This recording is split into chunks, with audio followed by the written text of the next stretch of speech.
Good evening, everybody.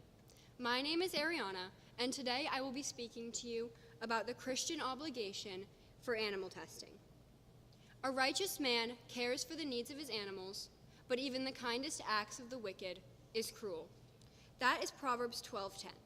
Now, I want you all to imagine rows of cages lined under fluorescent lights, filled with monkeys, dogs, cats, and rodents. Imagine these animals pacing back and forth and crying out from loneliness. Imagine them with having no friends or toys, and if they do, it's only for the sake of the experiment. Imagine them being pumped full of chemicals and force-fed drugs, and after all of this suffering, imagine them being killed because they become useless to the scientists. Humane World for Animals recorded that 40,000 dogs are used yearly in animal testing, and that's just one commonly used species. Now, before we can understand my argument, we need to understand where animal testing came from. Animal testing originated in 3 BC with Aristotle. He would dissect animals in order to better understand their anatomy. Moving on, we have Galen, who would also dissect animals and made many modern advances that we still use today. The debate, however, for animal experimentation began in the 17th century with philosophers René Descartes and Immanuel Kant. René believed that animals could feel no pain or no emotion, while Immanuel Kant believed that they could. Furthermore, Stephen Hales and Albert von Haller were also scientists who made progress despite their moral convictions about animal testing. They believed that yes, animals could feel pain, and this may not be the most moral thing to do, but they felt it necessary for the betterment of mankind. In the 1900s, the FDA passed an act in response to animal testing. This was because of the sulfanilamide disaster, which killed 100 people because of lack of testing, as well as the thalidomide disaster, which was a drug prescribed to pregnant women in order to help with their nausea. As a result, 1,000 newborn babies were born with health defects. We must also look at some definitions that will be used throughout my speech today, the first being animal testing, which is the use of animals in a scientific capacity that are forced to undergo experiments in order to gain understanding. Next is animal abuse, one that I believe to be similar. This is the intentional mistreatment of animals, often because they are seen as less valuable or inferior. The last is moral duty, which is an obligation to act and respond in a way that aligns with someone's worldview. Now, what can be done about this? We have, on a personal level, purchasing and supporting cruelty-free companies. And then there's also advocating for animal rights. This is what the organization PETA fights for. They believe that animals should have the same rights as humans. On a governmental level, we could implement alternate methods or eliminate testing entirely. I believe Christians have a biblical obligation to respond and reject animal testing because animals have value, Christian obligation, and biblical commands. My first reason for this is that animals have God-given value. We see this back in Genesis when God creates the world. With that, he creates animals and he deems them good. We also see this from a scientific perspective.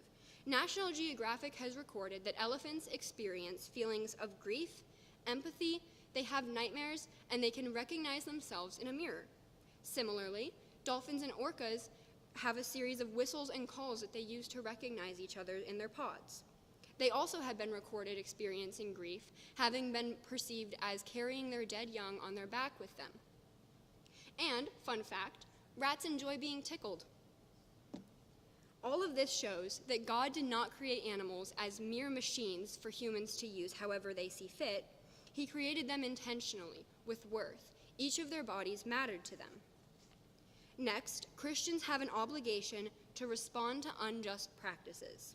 Genesis 1:28 states, "Be fruitful and multiply, and fill the earth and subdue it, and have dominion over the fish in the sea, the birds in the sky, and every living creature that walks on the earth." In this, God gives man stewardship over animals to care for them and for their well-being. In fact, Adam's first task on earth was to name each of the animals that God had created. This compared to current practices, the FDA does not require animal testing. It requires testing of some means, but the use of vivisection, which is live animals, is not required. So, non-cruelty-free companies are choosing to use vivisection. In fact, 70% of top 50 beauty brands still test, and 80% of the world still allows animal testing.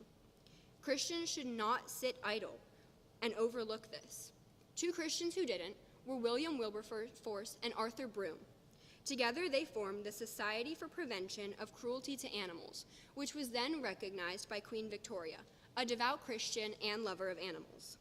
In fact, the UK plans to eliminate non-necessary testing, but we don't see this same initiative among the United States. Lastly, Christians are called to follow biblical commands. A righteous man cares for the needs of his animals, but even the kindest acts of the wicked are cruel. Solomon in this verse compares the righteous and the wicked, as well as how that is reflected in the way Christians act. Striving to grow in Christ-likeness, caring for God's creation is an important aspect of that. God even says, "Are not two sparrows sold for a penny? And not one will fall to the ground apart from your Father." Matthew 10:29.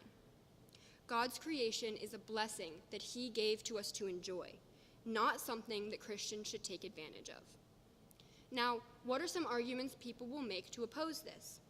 The first is that animals do not have souls, and this is a debate commonly heard among Christians. You may hear the question asked, will our animals be in heaven with us?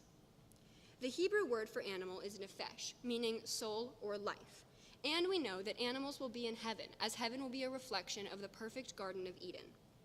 But we know that animals are not made in imago Dei, not like humans are.